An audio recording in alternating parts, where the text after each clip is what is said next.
Hey guys, Shrabby John coming at you with the Diablo 4 video. All right, so I think we have to start talking about this and kind of addressing this a little bit.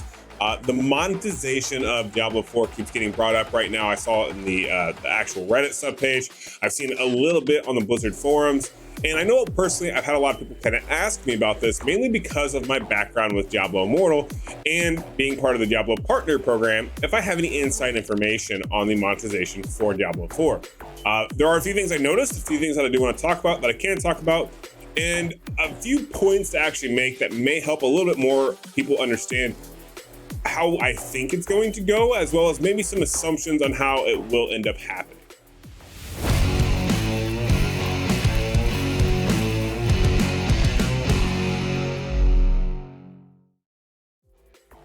All right, so when we talk about Diablo 4, monetization was probably the biggest talked about topic. What was that? Back when the whole debacle with Diablo Immortal happened, right? Back when Diablo Immortal launched, the first month of the game being out, the $100 million that they made, there was a big stink about it, right? Everyone was like, oh man, like Blizzard went down the drain. What are they doing? They're ruining these games. And the topic got brought up, like, okay, well, what about Diablo 4? Like, they're sitting here telling us, yeah, it's not gonna be pay to win. You're not gonna be able to buy these things or whatever. It's gonna be a traditional Diablo game in a way. My question is, do we think that's the God's honest truth? I'm very curious to see what they do. Mainly just because Diablo Immortal was financially a massive success. Now, Diablo 4 has a few things going for it, right? Diablo 4 is a base model game of $70 to play when it comes out to launch. Most people probably bought the ultimate or deluxe version, so anywhere between $80 to $90 or $80 to $100, right? And they're gonna make a fortune off a launch. I mean, when you look at just the sheer numbers from the beta, there were a lot of players. A lot of people are interested. A lot of people are like us, and they're just stuck in that rut. And they're like, I need a new, good game to play. But when we talk about these games, given the fact that Diablo Immortal was so heavily monetized and such a disaster when it came to the monetization, there's some questions. There's some comments, there's some concerns for sure. And one of those being is, how is Diablo 4 going to make its money, right? Is it going to follow the traditional scheme like it did in D3, where you just get the cosmetics? How are they gonna make their money? Obviously, they're not going to try to do the real money, the auction house, right? Like, they learned from that lesson, so that's not going to happen.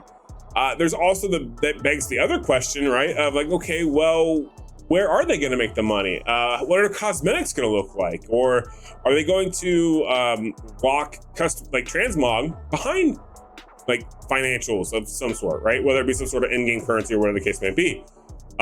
I did find it very refreshing when playing the actual beta that I didn't see, there was no way for me to buy cosmetics. I personally, I love the support games that I feel deserve supported, right? Like Path of Exile, I have the hoodie and the shirt because I bought the biggest supporter pack. So that way I can get all my stash tabs and get some cosmetics, right? I did that because it was a free game and I felt like I needed to contribute to developers because I was enjoying the product. Diablo 4, I don't see any, I don't see an in-game currency. At least we did not in the beta. So this means like orbs, for example, in Diablo 4 are probably not going to be a thing. So this begs to ask the question, okay, how are you going to make purchases in Diablo 4? Are there going to be microtransactions? We already know there's going to be a battle pass.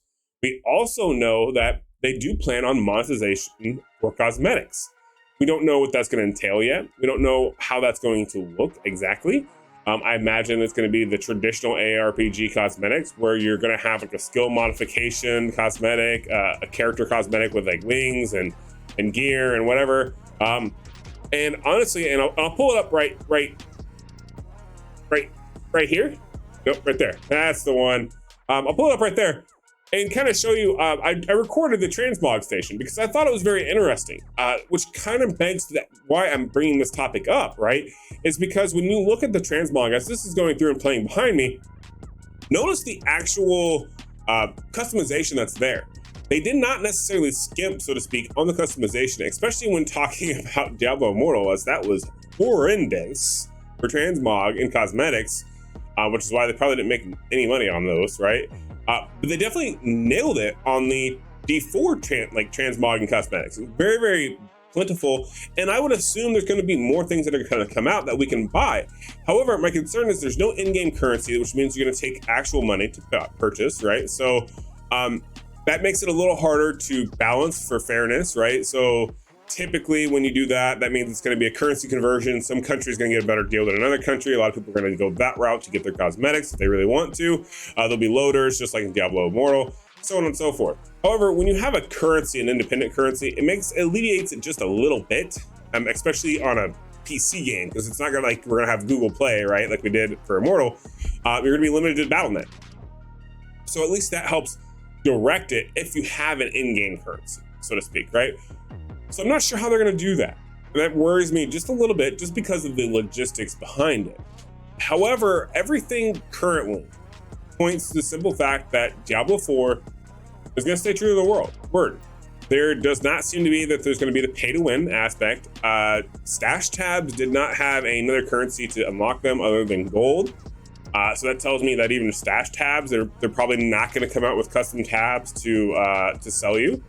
So that's, I guess, a good thing, right? Because that could be considered a pay-to-win in the grand sense of things.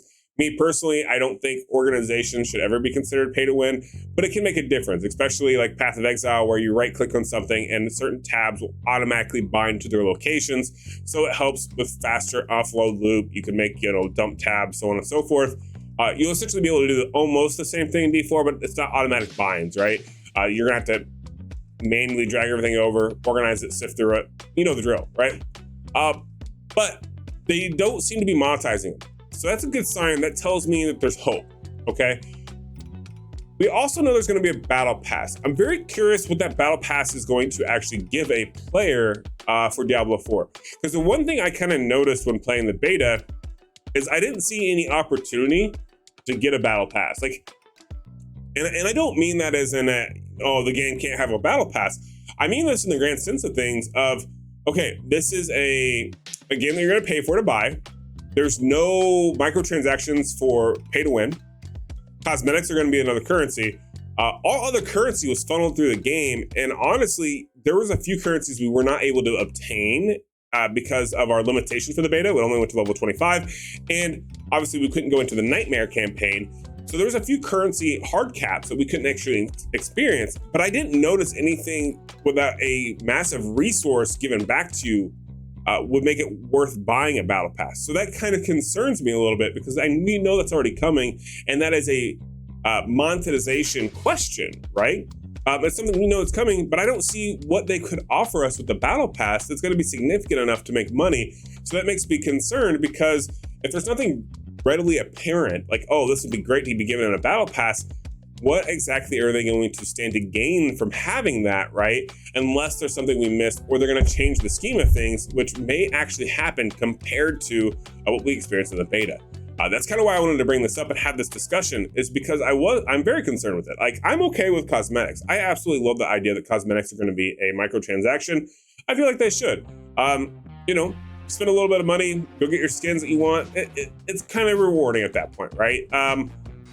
I have no problems with those, even in the slightest.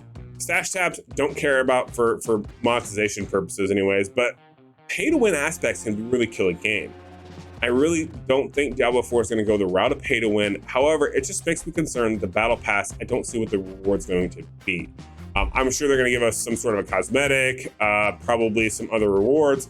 There were some friend roses or fiend roses that seemed to be very powerful, that you kind of wanted to have that item. I'm imagining you're going to want a lot of those, and you're probably not going to be able to just open farm them all the time. So I imagine maybe those will come with it, but there's very few things that really stood out to me as far as what could actually be given from a battle pass to make Blizzard money and be useful to us, because typically battle passes are thought to be the best fluff for your buck in any video game. So very curious as far as what it's going to look like. We don't know. We have no confirmation on any of this quite yet. And even if we did, we would not be at liberty to say this anyways, say otherwise. So it's just kind of one of those situations where I'm really hoping that Diablo Immortal does not rub off on Diablo 4, and they stay true to the word, and Diablo 4 doesn't become pay to win. I think we're going to be okay. They've reassured us a lot, but you know what do they say? You you know. But yeah, that's gonna do it for this video. I wanted to kind of throw it out there because monetization is something that is being discussed right now, and I do feel like it's a very popular topic to kind of cover, right? Like, there were very mixed reviews on D4 so far, and honestly, that could be that could be just the D2 Andes, the PoE Andes, whoever, right? It's no different than any game. Gets a lot of hate that drives viewership. People get excited, blah blah blah blah blah. A month later, everyone forgets about the initial hate and whatever. Everyone's cashed in on their videos, and now it's onto the normal content of the game, right? So maybe it's just that aspect as well, but I do feel like monetization is something that needs to be discussed and not forgotten, so that way we can kind of hold Blizzard accountable for when they launch the game. All right, that's gonna do it for me. Hopefully you guys enjoyed the video. If you did, please make sure to like and subscribe. I will be kicking out a boatload of articles at aftershockunited.gg/Diablo. Link will be down below. That's gonna be our website. I'm gonna basically have all Diablo 4 information on that website. It's me and there's another group of us at Aftershock that are working on this. We're gonna have the wiki information. We're literally going to give you every little bit of information so that way we can be the one-stop shop for your needs with Diablo 4. Hopefully you guys enjoyed it. Catch you in the next one. Peace.